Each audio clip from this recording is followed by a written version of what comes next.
All of you have heard of the Queen's Gambit. Well, who doesn't know about the Queen's Gambit? It's one of the most popular openings in chess.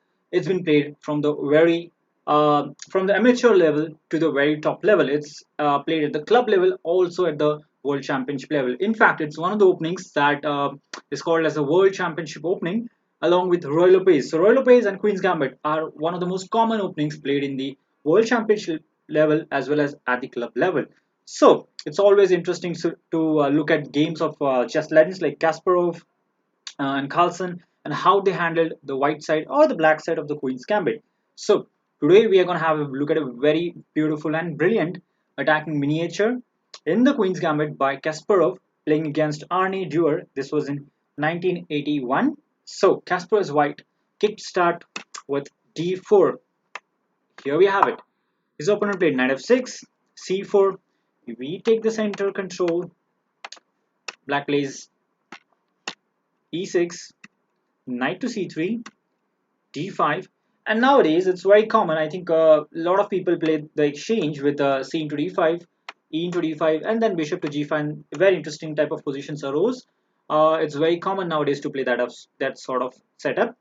But this was 81. This was 1981. So knight to f3. The Queen's Gambit decline was played. This was quite topical at that time. So bishop to e7, and again bishop to g5 is played in the game. Nowadays, more common is bishop to f4, because bishop to g5 actually at some point a lot of pieces get traded off and the game becomes kind of drawish. But I really like bishop to g5, this variation, because I've studied so many games and I think white always gets slight advantage. And if your opponent is not a top class player, he might not able to defend this kind of positions from black. So bishop to g5. Now castles, e3, simple move, just opening up the bishop and preparing to bring out the queen either to d2 or to c2. Let's see what happens. h6. So Duer, his opponent, asks Kasparov, are you going to go back with your bishop or are you going to capture? In fact, both are completely fine. And in the game, Kasparov played bishop takes f6. So this is a very interesting move. In fact, after bishop takes, you can see one of the main defenders of the king is the knight, and the knight on f6 is missing, which means that there might be something around the h file. Something can happen. Knights are very good defenders, bishops not very much. So now we have queen to d2, preparing to castle long, or just keeping his hands kind of closed at the moment, not showing where he wants to castle. So c6 played by black. We have h4. What is Kasparov's intention? What does he want to do? How is he going to continue? I mean, what's the point of playing pawn to h4? The idea is Kasparov would play very aggressively. He would like to castle long on the queen side and then go berserk with g4, g5, bring his rook to g1 and go for directly a king hunt, and that would be his plan. So it's a very aggressive plan. So knight to d7. Maybe the knight can go to f8 or to f6 trying to defend, or maybe to other squares like b6. Let's see what happens. We have g4. Kasparov has no brakes on.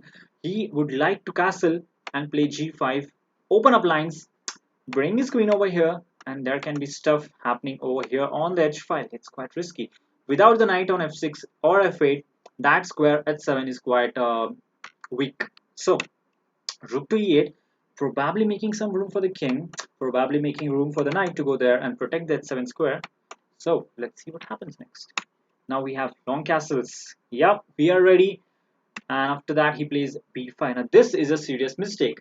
In fact, black realized that he has to do something, but this move was not what he should have done. What should white play here? Kasparov grabs the pawn after bishop takes b5. In fact, it's white king is incredibly safe. This bishop knight is kind of doing an excellent job protecting the king. And on the other hand, if you can see, black pieces are really not very healthily placed. They are stepping on each other's toe, and they look confused whether to play on the queen side or on the king side. They are really confused here. So we have rook to b8, attacking, trying to put some pressure along the b file, but Kasparov just ignores that and plays g5. Line opening, so that has to be taken. Well, if the bishop drops back, then we can simply take over here. Now if that's taken, then the g file opens up. That's horrible.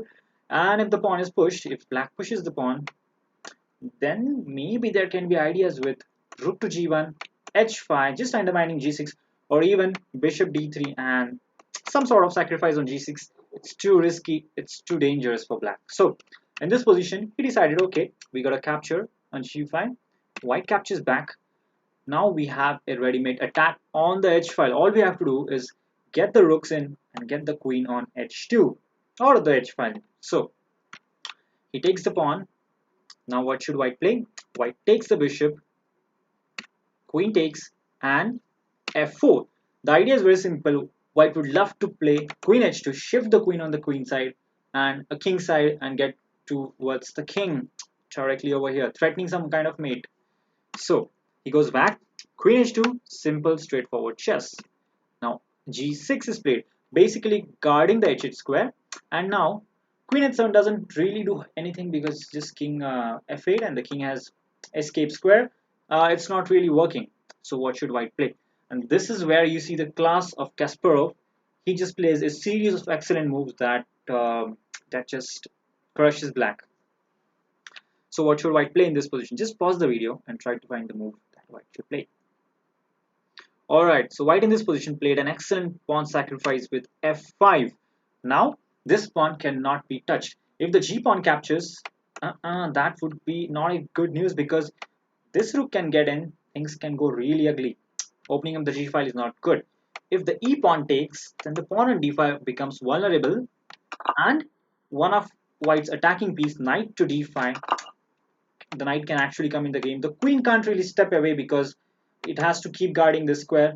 It's really a risky position. Anything can happen. So black decided better not to touch the pawn, better just to park the queen back, just guarding this squares around the king. You can see queen is one of the most powerful piece, and if it has to do a petty job such as just guarding the king, it is really its power is really reduced to kind of nothing. So white continues with capturing on e6, and pawn has to take it. Of course, rook takes is a tactical error because after bishop takes knight and takes, the rook on b8 drops. So this rook has to stay back guarding the rook over here. So going back, he must take with the pawn.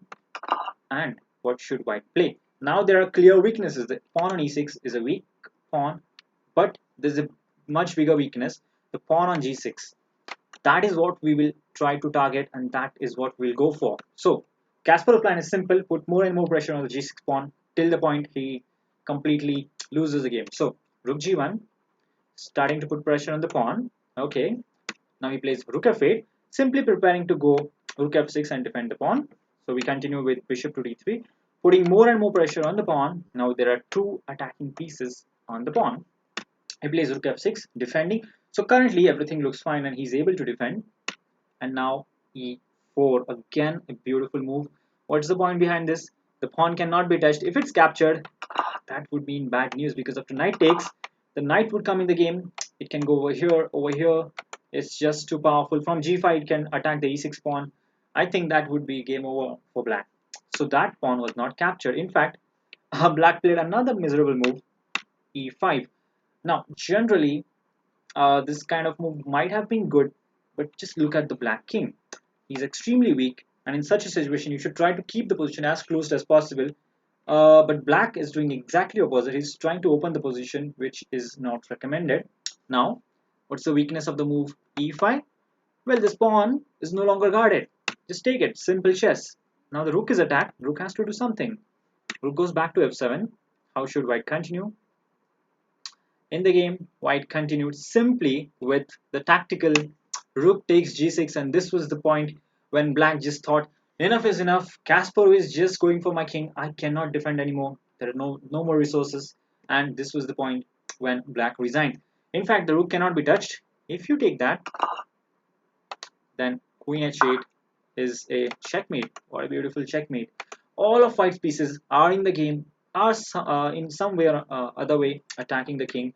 And there are not really other moves because you can't really move the queen. It's pinned, and this is basically game over for black. So in this position, black resigned the game, and this was quite a beautiful miniature by Kasparov. I really like the idea of going back. I really like the idea of castling long and then playing for the idea of h4, g4, g5 and directly going for black's king. And this was facilitated by the idea here. Bishop takes f6. This is why white was able to get this idea, because if there was a knight on f6, then the attack might not have been such a powerful one, but it was not there. The knight was far away, and knights, as we know, are very good defenders. Uh, but after bishop takes, you can see there are only few defenders, and just white exploited that beautifully. Of course, this position is playable and defendable as well, but black in the game was no match to Kasparov's fierce attacking chess. So, thank you for watching. Hope you enjoyed this, and do subscribe to my YouTube channel. I'm gonna continue my look at the World Chess Championship game between Kasparov and Karpov. So stay tuned, and until next time.